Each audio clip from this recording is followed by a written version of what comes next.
നമ്മളിപ്പോഴും സെക്രട്ടേറിയറ്റിൽ പോയാൽ നമ്മൾ ഓച്ചാനിച്ച് നിൽക്കുന്ന തരത്തിലാണ്. നമ്മൾ അവരെ കണ്ടാൽ ബഹുമാനിക്കാൻ, അവരെ കണ്ടാൽ കീഴടങ്ങി രണ്ടാമത് നിൽക്കാനാണ് ആ കസേരയെല്ലാം ഉണ്ടാക്കിയിരിക്കുന്നത്. അല്ലെ എന്ത് ചീഫ് സെക്രട്ടറി എന്ന് പറയുന്ന കോന്തനാര, ഈ പ്രൈം മിനിസ്റ്റർ എന്ന് പറഞ്ഞ കോന്തനാര, ചീഫ് മിനിസ്റ്റർ എന്ന് പറയുന്ന കോന്തൻ, ഇതെല്ലാം രാജാവ് ഉണ്ടാക്കിയതാണ്. ഈ സുപ്രീം കോടതി എന്ന് പറഞ്ഞാൽ എന്താണ്? ജനാധിപത്യ മൂല്യത്തിൽ നമ്മൾ തുടങ്ങിയിട്ടേ ഇല്ല ജനാധിപത്യം ആരംഭിക്കേണ്ടത്.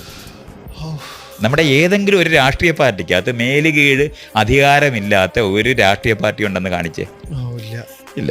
അപ്പം ഇതൊന്നും ഇല്ലാത്ത ഈ നാട്ടിലിരുന്ന് നമ്മൾ ജനാധിപത്യം 75-ാമത്തെ വർഷം ആയിട്ട് പ്രാക്ടീസ് ചെയ്തുകൊണ്ടിരിക്കുന്നതാണ് നമ്മൾ പറയുന്നത്. എങ്ങനെ പറ്റും?